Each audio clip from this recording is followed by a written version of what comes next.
Greetings everybody. Today we will analyze a short video by Richard Wolff, a self-avowed Marxist who responds to Jordan Peterson. Here we will see some of the common arguments made in support of Marxism and we will explore where they can be wrong. So let's roll the tape. Through the magic of the internet, it is possible for me to respond to some things that were said by a Canadian psychologist by the name of Jordan Peterson, who teaches at the University of Toronto. I'm not going to be talking about the psychology he teaches or that he preaches, because that's not my area. Preaches. First character attack before the arguments have begun. Of expertise, just as it's clear that Marxism is not his. However, he has made statements about Marxism, despite not knowing very much about it, as is evident from what he says. Second, these have included daring Marxists to debate with him, just for the record, any time. Interesting. When I saw Professor Wolff speaking a couple of years ago on a recorded video, it was a presentation in front of an auditorium at a college, I had a burning desire ever since to debate him on the merits of capitalism versus socialism or versus Marxism. I hope one day I get that opportunity. Anywhere, as long as we can work out the details, no problem at this end. So what is it that's wrong with what Mr. Peterson has to say about Marxism? Well, it's partly that he's recycling old Cold War stuff. Again, shaming and insulting language. Let's hear what the actual arguments are, not to cover the opinion of the listeners just by painting your opponent in bad light. The Cold War was over in 1989. Most of us have moved on around the world. Mr. Peterson seems to be stuck. And he's stuck. How does this justify Marxism?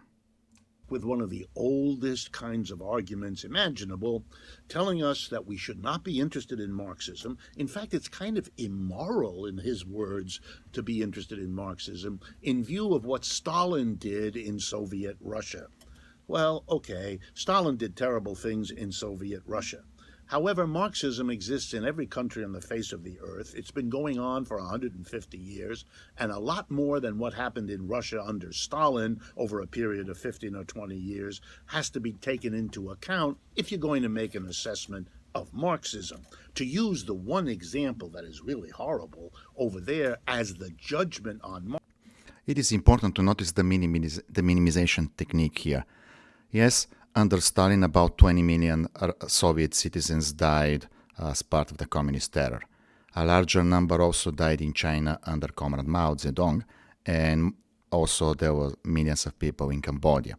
And to a lesser extent, similar things happened in other communist countries. So to minimize that whole issue is intellectually disingenuous, especially when similar people on the left try to blow out of proportion when somebody on the opposing side is guilty by association for things happening hundreds of years ago. Marxism would be about the same sense as saying Christianity should be dismissed because of the Catholic Inquisition or the destruction of the Native American population by Christians, or the Holocaust against Jews, gays. Actually, here there is one opportunity for a very interesting point to make. When we analyze ideas or propose social orders, and somebody wants to associate that social order with an evil, such as Christianity versus Inquisition, having the Inquisition and so on, an important question to ask us, can this social order exist without that practice? And then we can tell clearly whether that practice is inherent to that social order or not. So is it possible to have Christianity without Inquisition? If the answer is yes, then we can blame practitioners of Christianity for practicing Inquisition over periods of time, but at a certain moment the Inquisition is not part of Christian practices, and you can practice Christianity indefinitely without ever relying on Inquisition. The issue is, can we do the same thing in Marxism, knowing that Marxism requires a one-party state? So what do you do if you are leader of the country and the people over whom you rule no longer want to live under Marxism. And here is the problem. So far, there is no proof that violence is not an integral part of Marxist societies. There is no proof yet that a communist society can exist voluntarily. That means without suppressing opposition and without holding an iron grip over the population. Let's go on. And so forth by Christians in Germany, and on and on and on. 2 world wars by capitalist Christian countries fighting. Oh my God. Did you hear that? 2 world wars. Let's look at the Second World War. For all practical purposes, the Second World War in Europe was fought between Germany and the Soviet Union. The remaining countries, although while numerous, did not have much of an impact. And that may sound as an insult, but it is the cold fact. I myself hail from one of those small countries. Yes, they were numerous, but it was whatever USSR and Germany did. In the end, that's what resolved the Second World War in Europe. And to quote, it was fought between Christian capitalist countries. I'm wondering, was USSR more Christian or was it more capitalist? Each other might all qualify for the kinds of argument Mr. Peterson makes. We don't make those kinds of arguments because they make no sense. And shame, insult, guilt, and the need to be right.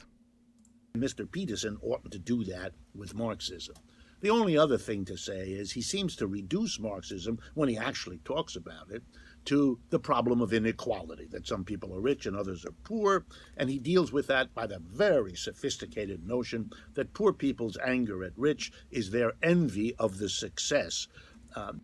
2 things here.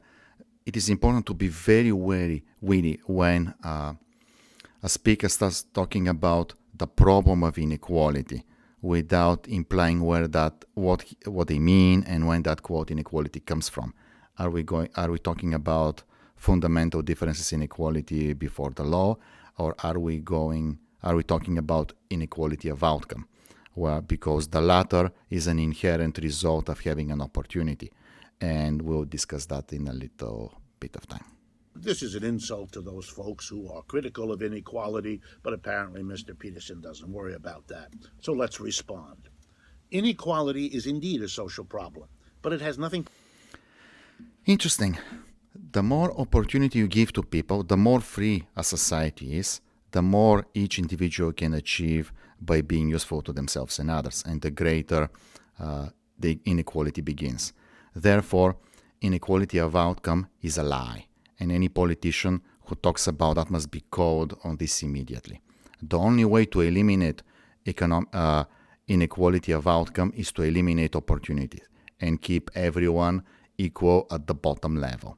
Just like if you look, for example, at an uncontacted tribe where they have no writing, no industry, and they still live in hunter-gathering modus operandi, then people are much more equal to each other compared to the people in a highly complex organized civil society governed by the rule of law, where you have technology and science and governance brought to a different level.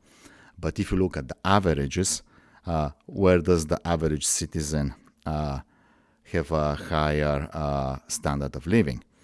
Is it as a member of an equal member of an uncontacted tribe, even though even there you don't have full equality, or as a member of a highly complex society?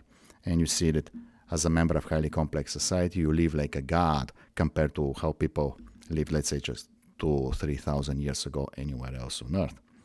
So while inequality has grown exponentially among the top and the bottom because of the existence of opportunity, at the same time, the well-being of the average has gone to levels that were unimaginable just a few hundred years ago. And it is very disingenuous how politicians and academicians avoid that fact. I want to challenge anyone on the issue of equality of outcome, and will always prove them that they are wrong, because this is an impossibility. Particularly to do with Marxism. People have been talking about the problem of inequality for thousands of years before there ever was a Karl Marx or a Marxism. The whole point of Marxism was to explain why inequality under capitalism didn't go away. But interesting, is this what capitalism promised? And what exactly do they define to be capitalism? It is interesting how people who are against the capitalist system, they will come up with a definition that suits them, and which may be okay, but there may be other definitions of capitalism. Why don't we come up with something simple, such as a socio-economic order which allows the members of the society to use their own capital to the best of their will? And let's remind everybody, capitalism comes into the world in the French and American revolutions, talking about being better than feudalism, because under capitalism, you see, we are free, we are equal, we are democratic, and all the rest of it. And to a large extent, they were right, although he is glossing over here.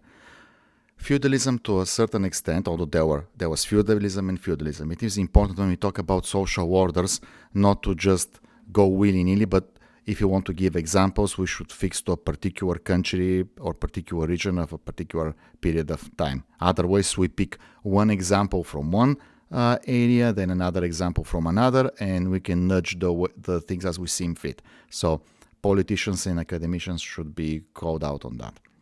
But if we go to stick to just the broadest brush possible, capitalism allows for upward and downward mobility based on how useful you are to others, corresponding how others find the goods and services you provide useful to them. While in prior systems, for example, feudalism, a lot was determined by birth, and personal merit mattered, but to a much lesser extent. So in that regard, capitalism did incredibly increase equality before the law and freedom of opportunity to the people. Capitalism was to bring, in the words of the French Revolution, liberty, equality, and fraternity. Well, as you know, and I know, and even Mr. Peterson must know, we have capitalism, we sure do, but we don't have freedom, equality, and fraternity, not even close. Mr. Peterson's own speech is an indication of that. As we just mentioned, equality, if he implies equality of outcome, is an impossibility. Even if you keep everyone in prison and completely naked, you still will have a hierarchy naturally forming among the prisoners. So the Marxists have always said, why is that? Why do we not have the equality that capitalism promised? And the answer is in the analysis of capitalism, the way in which capitalism organizes. Interesting how he charges capitalism with resolving inequality. That's a very interesting manipulation technique in general. If your opponent tries to present your point, it's kind of like a straw man argument. He's trying to present your point as if your party or you are responsible for solving a particular problem, and even better if that problem is unsolvable, then tells you, I win, heads you lose. Society with employers and employees, the kind of parallel to lords and serfs and masters and slaves. A big parallel. Masters and slaves do not quickly reverse the position with each other, while in capitalism, you can very quickly, from employee, become an employer, or the other way around, or you could be simultaneously an employee and employer. This is an intellectual sleight of hand, glossing over issues that have substantial difference. Such that the employees produce the wealth that the capitalists get into their hands, thereby becoming wealthier, while the man. And here is one of the major lies of all proponents of communism, Marxism, and so on, implying that a society relying on the rules of free markets is a zero-sum game, that for somebody to gain, somebody has to lose. And that's pathologically false. And the obvious example is if you just look at the population on planet Earth and see how people lived 10,000 years ago and how they live today, clearly there has been an improvement. And if it were a zero-sum game, somebody would win, somebody would lose, the average would still be exactly the same where we were 10,000 years ago. That's the very definition of a zero-sum game. Well, here, actually, we have mankind uplifted to levels of sophistication and levels of prosperity never seen before. And most of that occurred when societies approached to capitalistic models, whether it was Western Europe and USA in the beginning, or whether later Southeast Asia, Japan, and even China, once they agreed about 40 years ago to switch to one country, two system model, and from then on to allow for more and more westernization of some parts of their economy. Mass of the working people are excluded from the very surplus their creativity puts on this earth. In other words, there's an explanation. If Mr. Peterson understood that. Here we have a common sleight of hand that should be addressed. And that's in the very simplistic explanation which Comrade Wolf here shows. You have a worker who is exploited by the owner. Well, we have to look that deeper. What happens here? The worker provides value to the owner, which is the labor according to the terms of contract, while the owner provides value to the worker, which is the salary or the compensation for service rendered. Then, the owner provides value to the society by providing the goods and services that were generated during the process, and society, which includes the public at large, including other workers, provides value back to the owner by paying for the services or goods received. The argument here that Comrade Wolf makes completely ignores the concept of risk and risk of loss, something that he hopes that you never catch up. If you are an owner and if you want to become an owner and start a business, you not only have to have the expertise of what needs to be done in order to organize the whole process to be working, but you also risk your own money, time, and effort in a venture which may or may not pan out. So if things go well, your workers get paid and you get paid. If things go bad, usually your workers still get paid, but you may end up losing not only what you put in the business, but depending on how things turn out, even much more. So it is very clever to ignore those things, and also not to mention that if you try to take something that is not yours from the market, usually you'll get very quickly punished by the other market participants, because somebody else will be offering goods and services similar to yours at a better price. So the clients will go elsewhere. Let's see what happens. His critique of capitalism might address that explanation. Instead, he acts as though there is no explanation, that Marxism is about the envy of the poor against the rich. With this caricature, with this straw... Envy is actually a very powerful feeling and can be used to bring social movements. And envy can cause people to kill each other, and especially when they're completely unaware of the contribution of the group of people which they hate. Very often, for example, people who work all day long and they see the trader just being in the shop and appearing to do well, they fail to understand the concept of risk. They fail to understand the value that the trader provides by bringing goods from different places and keeping them in store for you just to go there and purchase them, as opposed to you trying to do the legwork yourself while you actually spend your time working on your job. And as societies become more and more complex, it is more and more difficult for untrained individuals to understand the contribution that other members of society provide. And this is why malevolent politicians and community agitators and others can prey on the untrained minds and stir hatred against social groups or economic classes. This is why today people talk about cultural Marxism, a topic which we will address later on.